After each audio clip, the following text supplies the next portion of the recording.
Did I just make it through a whole video without a single Parent Trap reference? I'm kind of disappointed.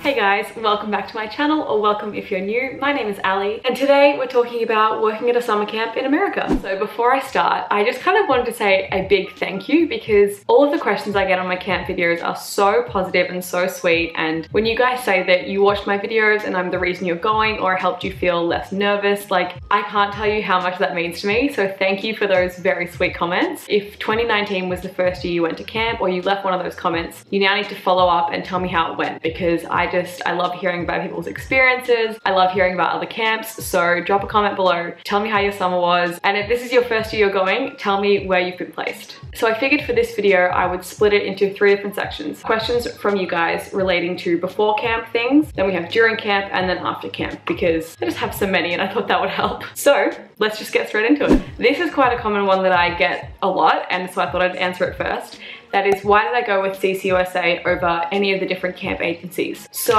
I actually first heard about CCUSA through a friend that had done it straight out of high school. So I went to like an info night right near my school, and I really loved everything they had to say. They had a little slideshow, they told us about the program. So then when I was finally ready to do the program myself, I ended up doing a bunch of research. I went on a lot of the different agencies' websites, but also found a few different blog posts that compared them all. So it kind of broke down all the different aspects of each agency, and to be completely honest, the #1 deciding factor for me was just price. So the amount that I would have to pay in fees up front and throughout the process, and then also the return to how much I personally could earn at the time. And yeah, CCUSA was just the clear winner on every single category, so that was kind of a no-brainer. A lot of my friends actually who came to my camp with different agencies switched to CCUSA for their returning summers because they just realized it was the best deal, and I completely agree. If you are trying to decide which agency to go through, cannot recommend them enough. I will leave their links and websites down below. I can't speak highly enough of them. What are some extra things that would help me get hired, like tips, certifications, and whatnot? Lifeguarding and swim teaching and things like that are always pretty in high demand across all camps. So if you have anything like that, lifeguarding training, history with swim teaching, that's great. Definitely put that down and mention that in your interview. The ability to teach any sport is always great, but I didn't get hired for the sport that I coach here or even that I play. To me, the #1 thing that I think is best to have going into the application process is honestly just an open mind. Put down any skill that you have, no matter how random it seems. Be open to any camp that approaches you, like look into it, just consider any option, because that's how you'll find your best experience. Okay, so this is a question I get asked a lot as well, and that is, how much money do I recommend taking over? It's been really hard for me to try and think of an answer to this because everyone's circumstance is so different. I don't know where you're flying from, how long you're spending in America before camp. I know a lot of websites list $300 to $500 as the minimum that you would bring, and I agree with that. So US 500 I say is a good minimum if you're only flying in basically a day before camp starts, so you don't have to think about too many nights accommodation or food or transport, anything like that. That $500 is kind of just there as an emergency, and then also for your days off and things like that. However,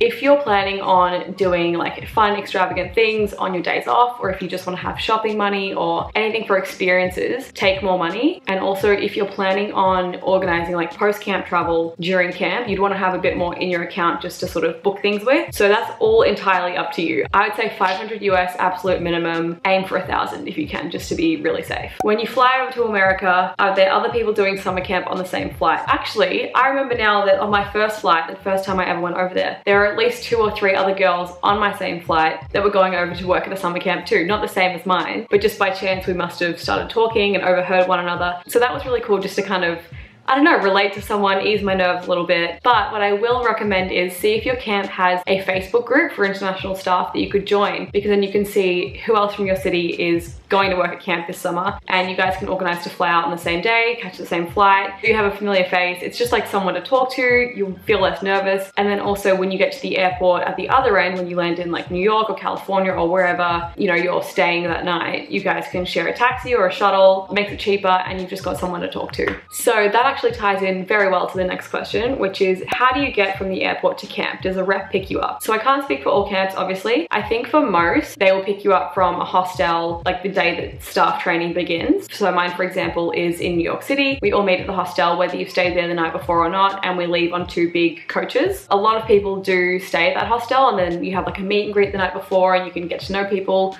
So that's nice. So most of the time there'll be a designated meeting point that they will pick you up from, and you'll have to sort of get yourself there by a certain time. That is something that you can speak to your camp about. Again, if they have that Facebook group, that's a great question to ask in there. Finally, the last before question is how to deal with the long haul flight. It can be 14, 18, 19 hours. It's a long time. It's very exciting. It's an exciting process. Like, I love flights because obviously you're going somewhere new and you're looking forward to it, but that doesn't make it really any less daunting or boring. So I actually have a whole video on this. I will link it down below. I show you what I pack in my carry-on and like how I entertain myself. So go and watch that if you would like to see my tips. Okay, so now for the juicy questions of the time during camp. I'm going to start with one that I get a lot and haven't really answered yet because I don't know why. And that is basically, what do you do about periods at camp? Great question. It's essentially the same as having a period anywhere else. It's annoying, obviously, we all know that, but it's just, you know, you have to keep going, you have to keep doing your job. Sometimes it can be really hard because you have to be 100% on with your kids. Obviously you're, you know, supervising them, making sure they're having fun, but it can also be a great distraction because, like I said, you're making sure they're having fun, you're keeping an eye on them, so you have something else or someone else to focus on. The hardest part for me personally is that I get really gnarly cramps, and so that can be really hard, but you know, you can take a period off if you need to. I think the number one thing that a lot of people that get periods are probably concerned about is like swimming, because obviously we do go in the lake and the pool pretty much every day. So I will say that if you use tampons, that's definitely an advantage because you can just go about your day as if nothing's different. Also, you have to remember that if you have girl campers, you know, above a certain age, they're probably gonna have their periods too. You might even have girls getting their period for the first time at camp. It's kind of nice that you get to be a role model for them in those situations where like their mum or big sister isn't there. And I found it was really nice just to be open with my girls about it so they knew there was no shame and like they felt more comfortable coming to me if they had questions. So I know this is kind of hard for someone to suggest to you, but I would just say if you're not currently comfortable with tampons or a cup, try to do so before camp because it will just make your day and whole experience so much easier. What do you do if kids are misbehaving? Thankfully, I didn't have any incidents that were too serious. If something is really, really wrong, you can speak to whoever is above you. So whether that's your group leader, the head of girls or boys camp, the director of camp if it's really bad. But typically it's pretty easy to manage. Like, this is when your co-counselors really come in handy because you can present a united front, tell the kid that this is the way things need to be, explain why, and then maintaining that from all of the counselors in your division is really important so that they don't sort of go behind your back or try and sneak around with different counselors. So as long as you're communicating well with your co's, most of the kids really enjoy camp, so it's not too much of an issue. Usually they just want to have fun with their friends, so you know, if the threat of being docked with an earlier curfew or missing out on a certain fun activity with their friends comes up, they'll be pretty well behaved. Like I said, if you do have an incident that is something out of your realm that you don't feel like you can deal with, you would just report that to someone with more experience or more seniority that they could take care of it. I was so proud of my girls this summer. They were really good at their own sort of conflict resolution. With boys, it's typically more physical. With girls, it's typically more emotional and verbal. So I can't speak for boys, but for the girls, speak with them alone, or if it's two girls, speak with them together and like just have them talk it out, and usually you can resolve anything in 5 minutes. If you're a general counselor, do you have to join in and do all the activities that campers do or just supervise them? Yes, we do join in, and this is my favorite part about being a GC. So I really love that. That's one of the reasons I really, really wanted to be a GC, because you get to experience everything. If a kid doesn't want to join in and they see their counselor doing it and having fun, and you can be like, hey, come join in, like that is an awesome thing for them. So always participate, even if it's something you're scared of doing. That's probably the best time that you should do it. A couple years back, I was with like 12, 13-year-olds, and I was terrified of going on a certain activity. And so was one of my campers, and I said to her, look, I'm really nervous about this, but like, you seem pretty brave. If I go up, will you come with me? Like, can we do this together? And that really helped, and we did it, and we had a blast. So those moments are the ones that you'll really remember and hopefully will impact them. But hopefully you really want to participate in every activity. Like, where else could you go and, you know, tumble on a gymnastics mat and then swim in a lake and then jump off a climbing wall in like the space of 3 hours? Make the most of camp because it's the most insane environment and we're so lucky to have those opportunities. Following on from that, people have asked, what is a typical day like for a GC? So like I was saying, every day is really different, which I love. So for example, after breakfast, we all have cleanup. Depending on the specialty, if it's like ropes or waterfront or something that takes a little bit of setting up, they might leave earlier. So as a GC, I'm making sure that I'm helping personally get all the girls ready, making sure they have everything they need, all their equipment. Say we have soccer, so we're gonna have to walk all the way out to the soccer field, so I know we need to leave a bit early. So I'm checking my watch, making sure they have shin pads, drink bottles, sunscreen on, bug spray if they need it. Like, kind of, you just need to be thinking about those sort of things. And then say we had tennis after, I would make sure they refilled their bottles on the way walking there because tennis is out in the open, it's really hot. And then we have GS where we all go and swim, which is awesome. Then we have lunch, then we have rest hour, and like throughout these activities, I'm just leading the girls. So I'm with them all the time, taking them from each thing to the next, whereas the specialty staff will stay at their activity station. So yeah, you're kind of just making sure you have your girls all the time. You keep doing a head count if you need to, and participating, super important. Do you ever teach specialties if they can't? So traditionally, no. Usually the specialties are something that they've been trained in or have a certificate in. Like I could never just teach someone how to do ropes or rock climbing or like jet skiing, I don't know, any kind of activity that your camp might have, because it's something you need to be specifically trained in for it to be safe. But for example, I can help. So I know how to clip in someone's harnesses and tighten their helmet, little things like that I can help with. Or for example, I played a lot of cricket growing up, so one of the cricket staff was away one day and he asked me if I could teach a lesson for him. I said, yeah, sure, because as a GC, that's something I never get to do. So that was really, really fun and it was a really cool experience, but I miss being a GC. I just love getting to be with my girls all the time. Basically, traditionally, no, you won't. If you're a general counselor, like you're gonna be with your division all the time, that's what you're mostly needed for. But as a GC, you are there to help the specialists. So when you get there, if they're setting up, you might say, hey girls, like, or boys, can you go and grab some cones? Or you'll say, hey, like, what do you need from me? What can I do? You're there to help encourage and coach, or maybe ref during the sessions. So you're not just gonna like sit there on the sidelines while someone else teaches a lesson. You're gonna be helping them however you can. How often do specialists get to spend time with their group? I think it personally depends on, I mean, I guess it depends on your camp and how they structure things,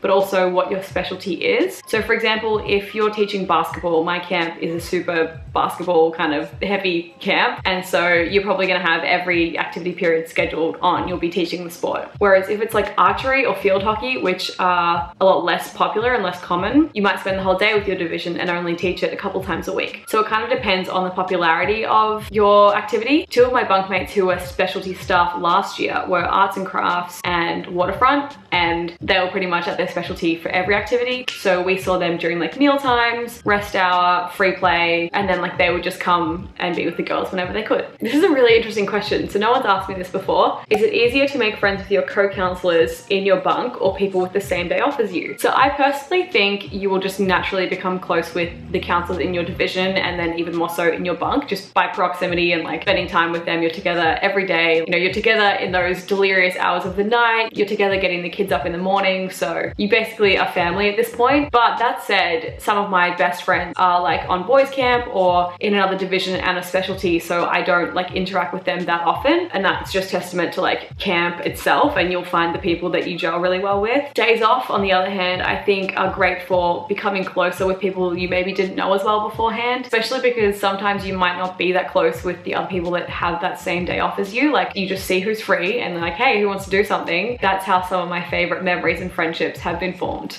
Did you go on any trips with your campers, and does camp pay for your food? So yes to both of those questions, because when you're at camp, the food is free. So they can't really expect you to pay for this food out of camp that you maybe weren't prepared to or weren't expecting to. So they'll pretty much usually take care of that. So last summer my division went to mini golf and they paid for like ice creams for us and things like that, and the mini golf, which was great. And then when I've been on an overnight trip, they paid for like the hotel room and meals and things like that. So yeah, it's really nice. Speaking of food, someone said, how do you go with being vegan and like what's that like at camp? So I was very pleasantly surprised. Most camps have a salad bar in the dining hall, so you can load up on like chickpeas and beans and hummus and beetroot and all those kind of things, which is great. Our camp in particular also does really awesome vegetarian and vegan alternatives for each meal. So one night, say camp's having steak and fries, we would have like a stuffed capsicum with quinoa, or like a tofu stir fry if there was a stir fry, or we have a vegan spaghetti meatball, which is insane and like really scary because I sometimes can't tell the difference. I'm just so impressed, and I'm pretty sure that's the case for a lot of camps. If you put in your application that you are vegan or vegetarian or gluten-free or dairy-free or have any, you know, allergies or anything like that, when you're getting placed, they will take that into consideration and it should be fine. Now I really just want curly fries.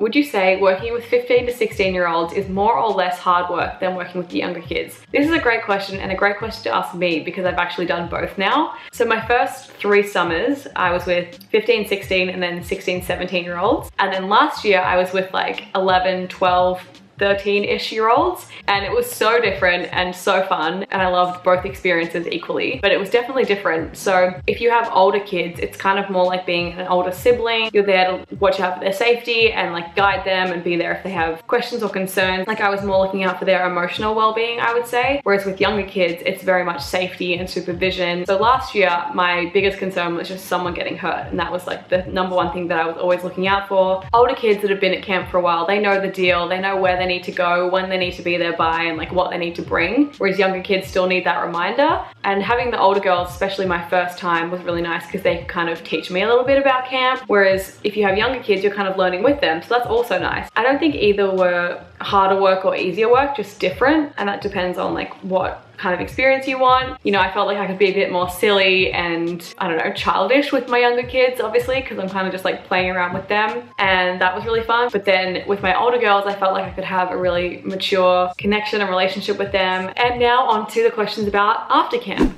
What have you done for after camp travel in previous years, and what was your favorite? Most years I've pretty much just gone with a group of friends, rented an RV or a car or something and gone traveling. So I really like doing the national parks. I'm very lucky that my parents grew up traveling America a lot and like taking me on some of those trips. So I have a bit of background knowledge, and we all sort of did research throughout camp. So it was really fun to spend some of our, you know, free nights just hanging out in the office or somewhere huddled around a laptop, just planning different things. Some of my favorite places that I would recommend you guys visiting would be Yosemite National Park, Lake Tahoe, Monument Valley, New York City. If you don't end up there before or after camp anyway, definitely go to New York. A little self-promo, but you can check out my Instagram because I have posted my travels all there and you can see what you like the look of. Okay, do you think you should make after camp travel plans before you leave, or wait until you get to camp and meet people and plan while you're over there? Definitely wait, for two reasons. I know people will get nervous and they think like you won't make friends, or you know, you won't have anyone to plan things with. You definitely will. And also a lot of camps do like post-camp work. So at mine, for example, we did something called Best Camp Ever or Camp 17, where these YouTubers, Tyler Oakley, Bethany Mota, JC Kayon, and Alex Wasabi, I think it was, they came in and we worked with them for a week, and like a bunch of their fans came and lived with us. And then after that we did another camp called Camp Kesem, which is just incredible, and like I can't even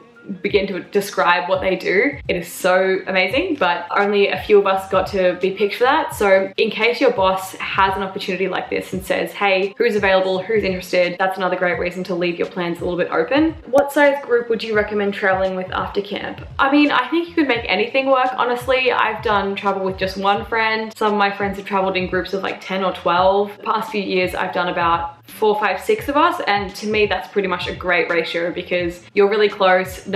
It's not too small of a group that you're like butting heads all the time. As long as you're all friends and all get along, you're gonna have a blast no matter how many of you there are. The 4 other people I was with on my last trip, I could have spent another like 6 months traveling with them and living in an RV. We just got along so well. It doesn't really matter how many there are. As long as you guys really love each other, you'll be fine. Now this is a question that I've been asked for a while and I've never really known how to answer it. So people have said, do you think everybody is suited to camp? I'm honestly gonna say no, actually. And that kind of surprises me because I think for a long time I would have said yes. For example, if your reservations with camp are that you're in nature, or you're away from your phone, or you're away from your family, those to me, like yes, they're valid reasons, but they're things that you will overcome and be really grateful for. You know, I use technology all the time at home, obviously, but being at camp, not going on my phone is my favorite thing, and you know, the campers will tell you the same. They love that break. Also for me, someone that's very introverted, you know, in my daily life, that could be scary going into camp, but I think it kind of brings out that side of you and it brings out a more energetic side just because, I don't know, you kind of thrive in that environment. However, if it's something like, you know, really serious generalized anxiety or depression or a really severe medical condition or something that you think would just be very hard to handle on top of also taking care of kids, then that I might reconsider, because obviously your number one job, like the reason you're there is to take care of these kids. Parents are sending away their child to be looked after by someone they don't know, so you really want to make sure you're in a good space for that.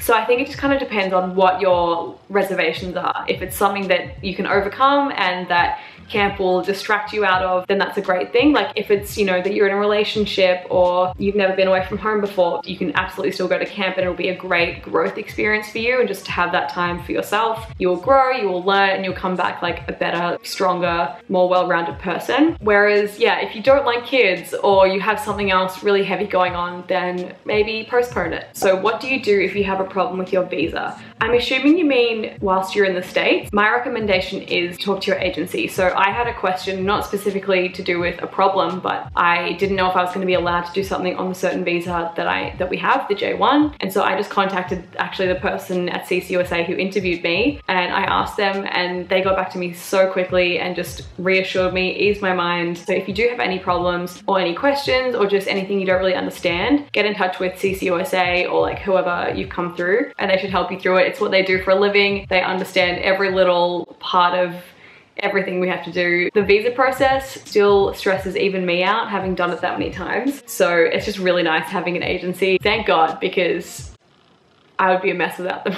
So I know I have so many more questions, but this video is gonna already be way too long. So if you do have any more questions that I didn't answer in this video, leave them below as a comment and I'll answer them in my next one. And like I said, if you did get placed at a camp recently or for this coming year, please tell me where you're going. I love making these videos, so if you did enjoy it, give it a big thumbs up. That really helps me out and helps my channel a lot. Subscribe, obviously, if you haven't already, and hit the bell so you know the next time I upload a new video. I hope you're all having a great day, and I'll speak to you next time. Bye!